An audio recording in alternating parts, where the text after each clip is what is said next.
Okay, I want you to imagine something. Imagine a world where your whole life is already planned out the second you're born. A world with zero equality, where one king has all the power, and he says he only has to answer to God. Well, that world was real. It was a system that ran Europe for centuries, and it was called the Old Regime. And in this explainer, we're going to dig into exactly why it all came crashing down. So here's what we've got on tap. We'll start by diving right into the Old Regime to see how it worked.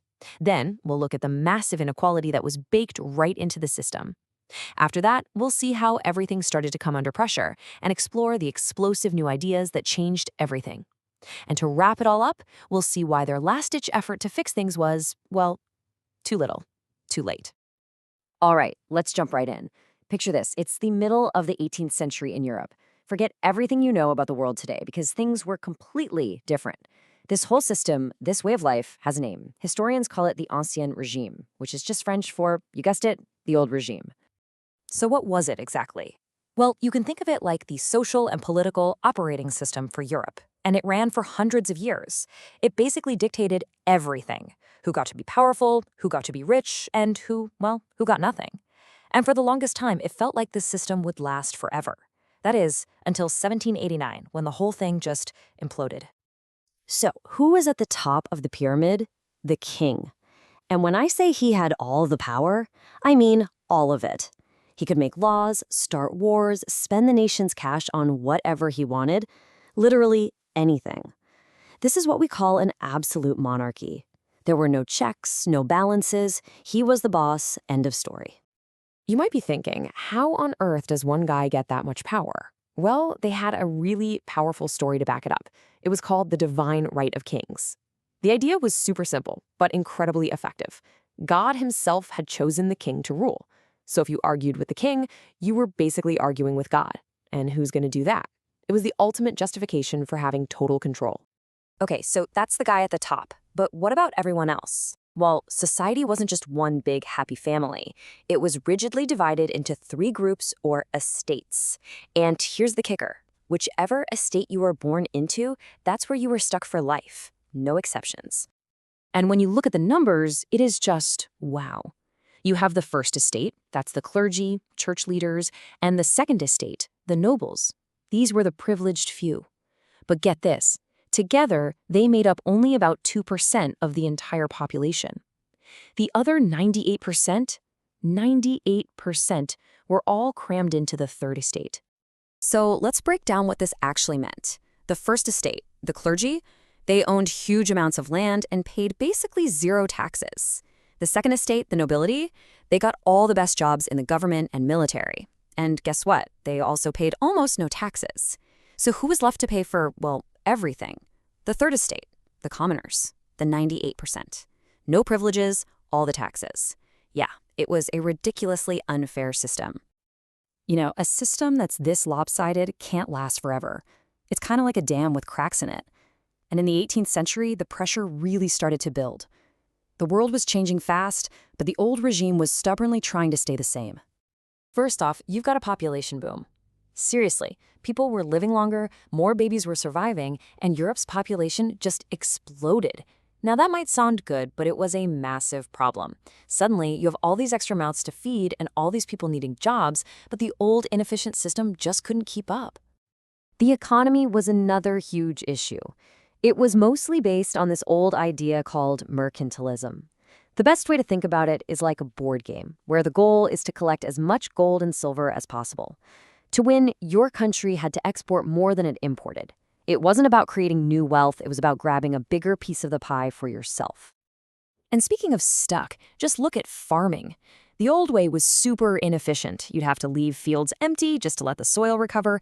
But in other places, especially Britain, they were figuring out new tricks. They developed things like the Norfolk 4-course rotation, which meant no more empty fields. The result was simple but revolutionary. A lot more food, which of course supported that growing population. At the same time, global trade was taking off, and it was powered by a really profitable but also incredibly brutal system, the triangular trade. Here's how it worked. Stage 1. Ships left Europe with manufactured goods, like guns and cloth, and sailed to Africa. Stage 2. They traded those goods for enslaved people. who were then forced onto ships for the horrific journey to the Americas. And stage 3, in the Americas, the enslaved people were sold, and the ships were filled with colonial products, sugar, cotton, tobacco, to take back to Europe. Okay, so the system is cracking under economic and population pressure. But you know what the most dangerous threat of all was? It wasn't a famine or an army. It was a revolution of the mind. A wave of powerful new ideas started to spread, ideas that questioned everything the old regime was built on. This was the Enlightenment. The thinkers of the Enlightenment came up with some truly radical stuff. They said, hey, maybe we should use reason and logic to figure things out, instead of just doing things the way they've always been done. And then came the real bombshell. They said every single person is born with natural rights, like life, liberty, and property. This was a direct shot at the old regime, which was all about what you inherit, not what you deserve as a human being.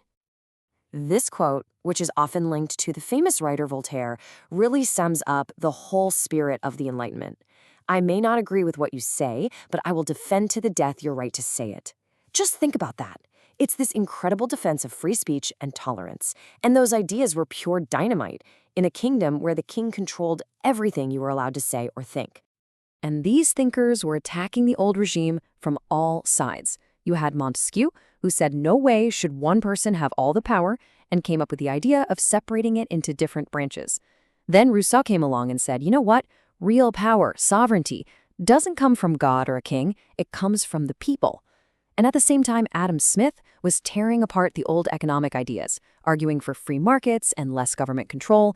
It was a total assault on the old way of thinking. So with all these pressures building up, new people, new trade, new ideas, what did the kings do? Did they just sit back and watch it all happen? Well, no, not quite. Some of them actually tried to get ahead of the curve and make some changes. And this brings up a really interesting question.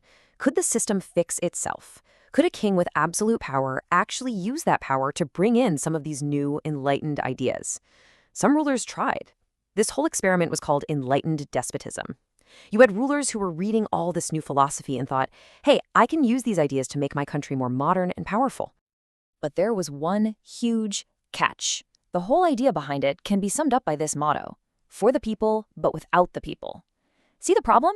They were happy to make reforms that would make the state more efficient or powerful, but they had absolutely no intention of actually giving the people a voice or sharing any of their power.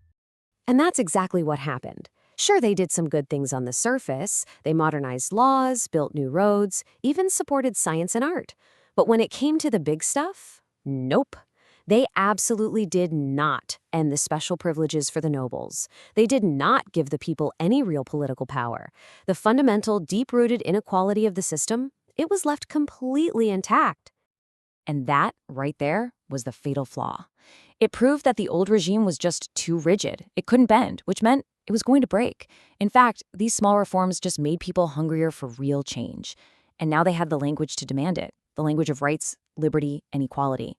The pressure was building, and it was about to blow. Ultimately, this old world collapsed, and its fall in 1789 really kicked off the modern age. But it leaves us with a pretty big question to think about. The struggle against unfair advantages and the fight for the rights of everyday people, that didn't stop in 1789. So when you look around today, which of these big ideas about rights and equality are we still fighting for?